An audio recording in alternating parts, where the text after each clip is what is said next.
આત્મા, નથી નર કે નથી નારી. લેખક પંડિત શ્રીરામ શર્મા આચાર્ય. ઓડિયો 16. સુખ પ્રાપ્તિનો આધાર. સુખ અને શ્રેયને માનવ જીવનની બે મહાન પ્રાપ્તિઓ માનવામાં આવી છે. પાર્થિવ અથવા અપાર્થિવ કોઈ પણ પ્રકારની સફળતા માટે શક્તિની જરૂર પડે છે. અશક્તિ આપણા જીવનની પ્રગતિમાં અવરોધરૂપ છે. જો શરીર અશક્ત હોય, મન નિરાશ તથા ક્ષુબ્ધ હોય અને બુદ્ધિની નિર્ણાયક શક્તિ કમજોર હોય તો મનુષ્ય ઈચ્છવા છતાં કોઈ પણ પ્રકારનો પુરુષાર્થ કરી શકતો નથી. સંસારના સુખોનો મુખ્ય આધાર સાધનોને માનવામાં આવે છે, પરંતુ સાધનો કંઈ આપોઆપ મળી જતા નથી. તેમને મેળવવા માટે પણ પરિશ્રમ કરવો પડે છે. સુખી અને સરળ જીવન જીવવા માટે રોટી, કપડાં તથા મકાનની સાથે સાથે બીજા અનેક પ્રકારના સાધનો જરૂરી હોય છે. તે મેળવવા માટે કામ ધંધો, મહેનત મજૂરી, નોકરી વગેરે કોઈને કોઈ કામ કરવું પડે છે. પરંતુ જો માણસ અશક્ત હોય તો તે કોઈ કામ કરી શકતો નથી. જીવન જીવવા માટે શક્તિ ઉપરાંત આરોગ્ય તથા સારું સ્વાસ્થ્ય પણ જરૂરી છે. ધન તથા સાધનો ભરપૂર હોય, પરંતુ જો તન મન સ્વસ્થ તથા નિરોગી ન હોય તો માણસ દુઃખી રહે છે. આમ શક્તિની સાથે સ્વસ્થ જીવન જરૂરી છે. શક્તિ જન્મજાત પ્રાપ્ત થનારી વસ્તુ નથી. જે રીતે ધન સંપત્તિ, જમીન, મકાન વગેરે વારસામાં મળે છે, એ જ રીતે શક્તિ મળતી નથી. તે મનુષ્યની વ્યક્તિગત વસ્તુ છે. તેને મેળવી શકાતી નથી, પરંતુ પેદા કરવી પડે છે. સાંસારિક સુખ અને પારલૌકિક શ્રેય માટે માણસે શક્તિ મેળવવી જરૂરી છે. વિદ્વાનોથી માંડીને સિદ્ધ મહાત્માઓ તથા જ્ઞાનીઓએ એક સ્વરે સંયમને જ શક્તિનો સ્ત્રોત ગણાવ્યો છે. મોટા ભાગે લોકો એવું માને છે કે ખૂબ ખાવા પીવાથી શક્તિ મળે છે, પરંતુ તેમની એ માન્યતા સાચી નથી. વધારે પડતું અથવા વધારે વાર ખાવાથી શરીરને તે પચાવવા માટે બિનજરૂરી શ્રમ કરવો પડે છે. એના લીધે શક્તિ વધવાને બદલે ઓછી થાય છે, સ્વાસ્થ્ય બગડે છે અને આરોગ્ય નષ્ટ થાય છે. ભોજનમાં શક્તિદાયક તત્વો હોય છે, પરંતુ જો સંયમપૂર્વક નિયત માત્રામાં ભોજન લેવામાં આવે તો જ તે પ્રાપ્ત થાય છે. ઓછું અને સુપાચ્ય ભોજન જલ્દી પચે છે તથા શક્તિ પ્રદાન કરે છે.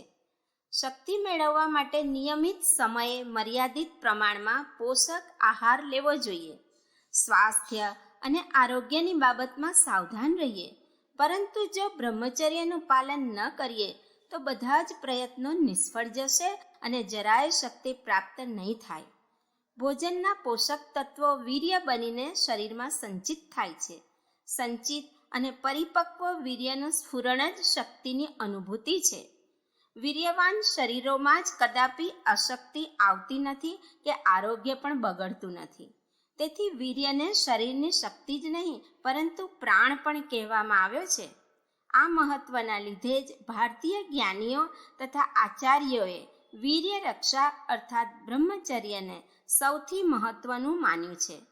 તેમણે લૌકિક જીવનમાં સુખ અને પારલૌકિક શ્રેય માટે મનુષ્યને બ્રહ્મચર્યનું વધારેમાં વધારે પાલન કરવાનો આદેશ આપ્યો છે.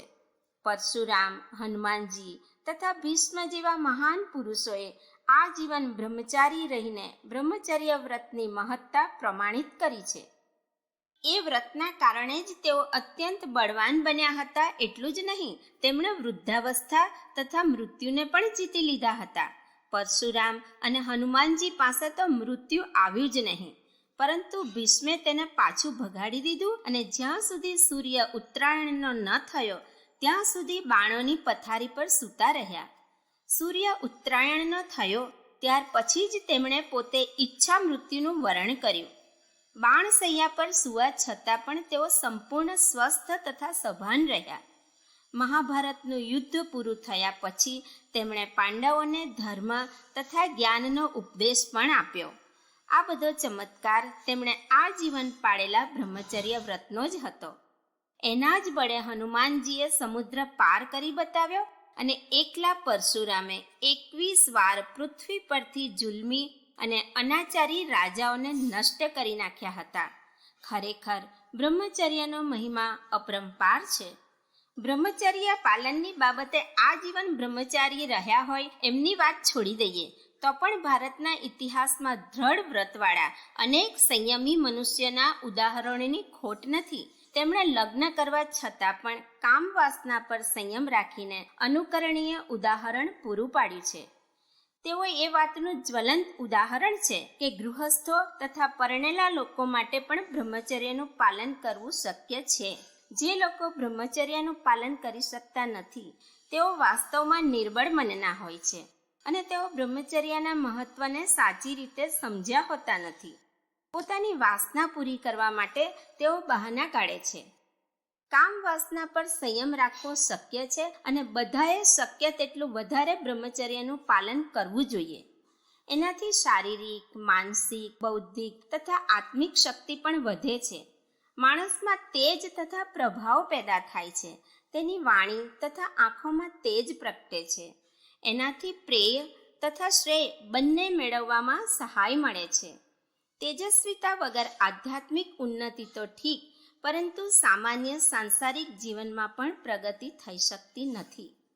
જે લોકોનું વ્યક્તિત્વ મહાન હોય અને જેમણે ધર્મ, સમાજ તથા દેશ માટે ઉલ્લેખનીય કાર્ય કરીને શ્રેય મેળવ્યું છે, જેમણે તપ સાધના તથા મનન ચિંતનમાં અસામાન્ય ઉન્નતિ કરી છે, તેમણે અવશ્ય બ્રહ્મચર્ય વ્રત દ્વારા સૌ પહેલા શક્તિની સાધના કરી છે.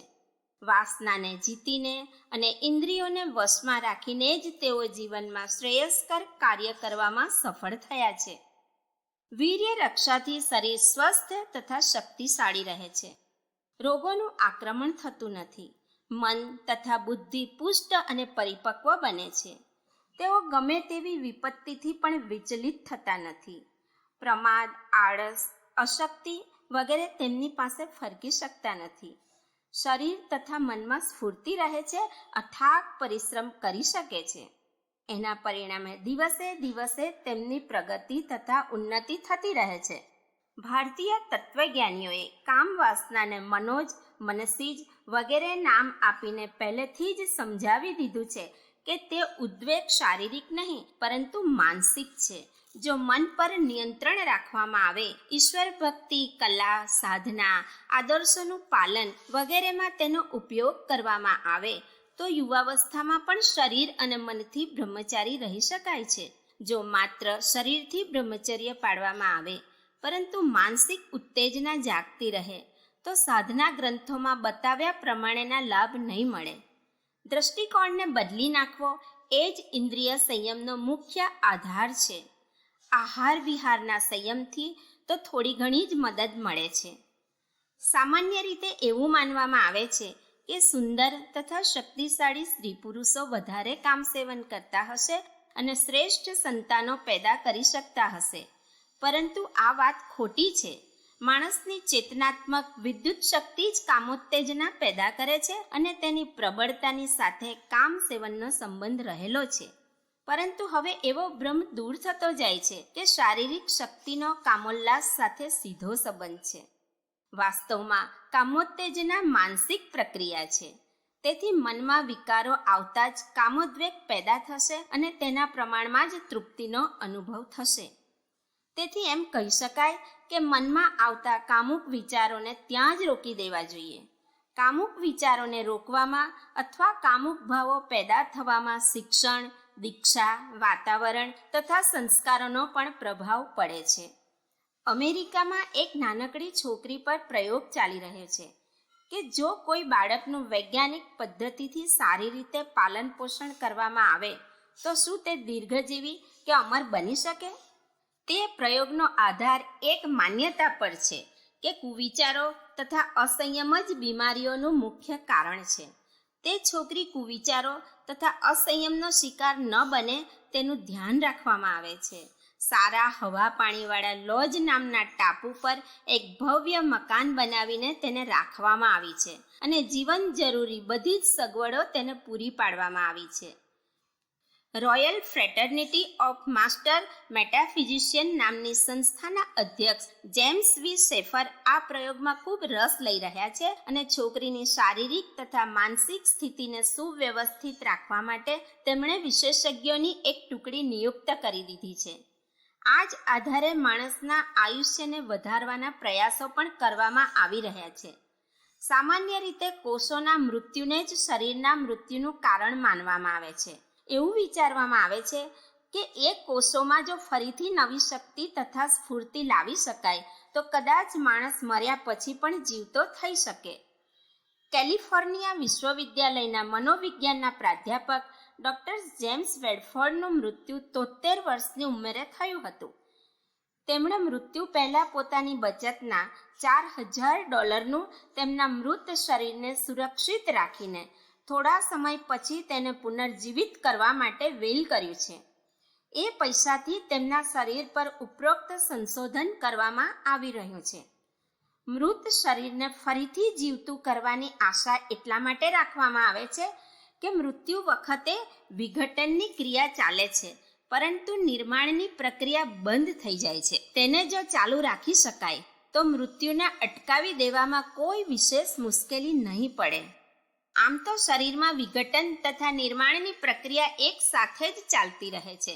એના લીધે આપણે જીવતા રહીએ છીએ. વિઘટન ચાલુ રહે પરંતુ નવા કોષોનું નિર્માણ બંધ થઈ જાય તેને આપણે મૃત્યુ કહીએ છીએ. જો એનાબોલિઝમ કોષોની પુનર્રચના તથા મેટાબોલિઝમ રસ પ્રક્રિયાનો ક્રમ બંધ ના થાય તો શરીરને ફરીથી જીવતું કરી શકાય. વૈજ્ઞાનિકોને વિશ્વાસ છે કે 21મી સદીમાં એવા ઉપાયો જડશે જેનાથી મૃત માણસને થોડો સમય વિશ્રામ કરવા દીધા પછી ફરીથી જીવતો કરી શકાય. બીજા જીવજંતુઓ પર આવા પ્રયોગો ચાલી રહ્યા છે. એમાં મળેલી સફળતાથી સંશોધકોનો ઉત્સાહ પણ વધી રહ્યો છે. પરંતુ આ પ્રયોગોમાં પણ સંયમ, સદાચાર, કામુક ચિંતનથી દૂર રહેવું અને નિરંતર ઉચ્ચ આધ્યાત્મિક વિચારો કરવા તેને અનિવાર્ય માનવામાં આવ્યું છે. લોજ ટાપુમાં રાખવામાં આવેલી પેલી છોકરી પર આ જ ઉદ્દેશથી પ્રયોગો કરવામાં આવી રહ્યા છે. એમાં અત્યાર સુધી મળેલી સફળતા અથર્વવેદ 11:7-19 આ વાક્યને સાચું સિદ્ધ કરે છે. બ્રહ્મચર્યેણ તપસા દેવા મૃત્યુમ પાદનત, અર્થાત બ્રહ્મચર્ય અને તપથી દેવોએ મૃત્યુને પણ જીતી લીધું.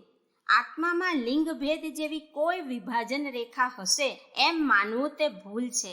બે વિરોધી લિંગોની ભાવના અને તેનું આકર્ષણ જ્યારે મનુષ્યના મનમાં કામુકતા વધી ગઈ હોય ત્યારે જ તેને પ્રભાવિત કરે છે. બસ કે ટ્રેનની ભીડમાં કોઈને વિરોધી લિંગનું ધ્યાન રહેતું નથી. જ્યારે માણસમાં કામવાસના પ્રચંડ બની ગઈ હોય ત્યારે જ તેનું ધ્યાન રહે છે. નિંદ્રા તથા બેભાન અવસ્થામાં પણ લિંગભેદનો આભાસ થતો નથી. કામવાસનાના મનોવિકારને નિયંત્રિત કર્યા વગર આત્માની ઉન્નતિ તથા વિકાસ થઈ શકતા નથી.